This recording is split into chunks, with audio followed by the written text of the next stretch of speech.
Hello everybody, have a good time guys. Welcome back to this YouTube channel. Today we are going to start a video lecture regarding formula mass and molecular mass.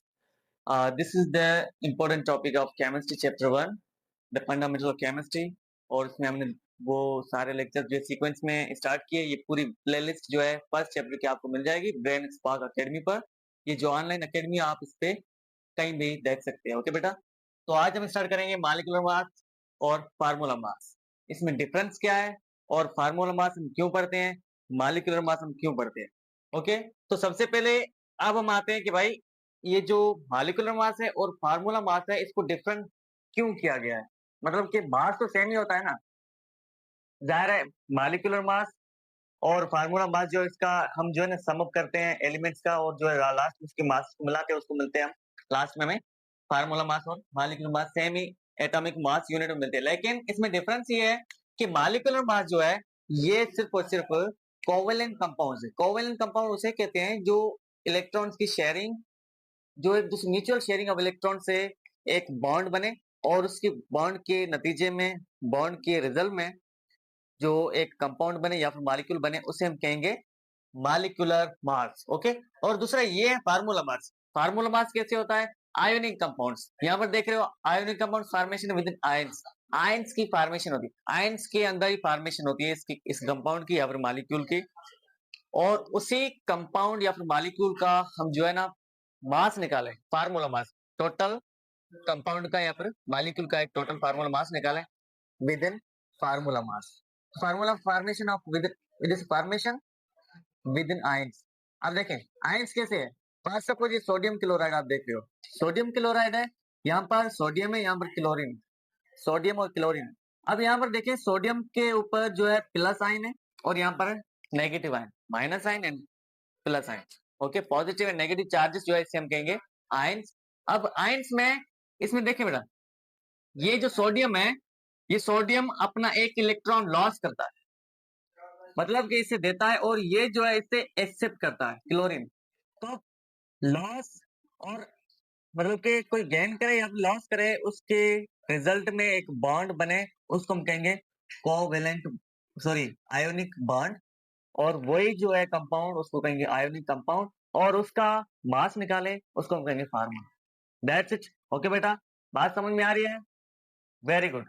सो इसी तरीके से बेटा हम देखें ionic compounds की जो मास निकाले, उसको हम कहेंगे फार्मूला मास। ये मॉलिक्यूलर मास जो है हम इसका भी निकाल सकते हैं और इसका भी निकाल सकते हैं। सो इसमें जो है ना एक यूनिट का डिफरेंस है, इसीलिए हमने जो इसको वेरी किया है। ये वेरी करते हैं एक दूसरे से, यूनिट का डिफरेंस है। अब देखें सबसे पहले यहाँ पर आओ, आपको पता चल गया कि भाई कौन सी बॉन्ड बनती है और कौन से आयोनिक कंपाउंड्स होते हैं और कौन से कोवेलेंट कंपाउंड्स होते हैं, आपको पता चल गया। अब पीछे आओ, यहाँ पर आओ, ये कुछ कहता है कि बेटा the sum of all elements, the sum of all atomic masses of all atoms in a single molecule or compound। जो एक कंपाउंड है या फिर मॉलिक्यूल है, उसमें जितने भी जो एलिमेंट्स हो उसका मास नंबर है, मास जो है जितना मास है उसको सम करें, और उसके रिजल्ट में हमें क्या मिलेगा, molecular mass. Very good. Okay, molecular mass मिलेगा। पास सपोज कैसे, जैसे कि हमारे पास ये है वाटर और ये है कार्बन डाइऑक्साइड। ओके बेटा, अब वाटर का अगर हम निकालेंगे, तो ये हाइड्रोजन जो है इसका एटॉमिक मास क्या है, 1। 1 को हम 2 से मल्टीप्लाई करेंगे, आंसर कितना आएगा, 2 ही आएगा। ओके, अब 2 और प्लस ऑक्सीजन, ऑक्सीजन का एटॉमिक मास क्या है, 16। Very good. और 16 को 16 ही रहने देंगे। अब देखें क्योंकि यहाँ पर और पीछे आगे कोई भी कोएफिशिएंट नहीं, दैट्स व्हाई हम जो है 16 को और 2 को सम अप करेंगे।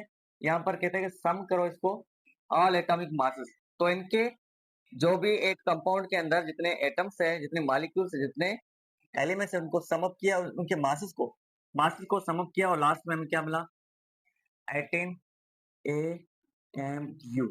AMU का मतलब है एटॉमिक मास यूनिट। ओके, और ये हो गया इसका मॉलिक्यूलर मास, किसका हो गया, वाटर का। ओके, वाटर का हो गया।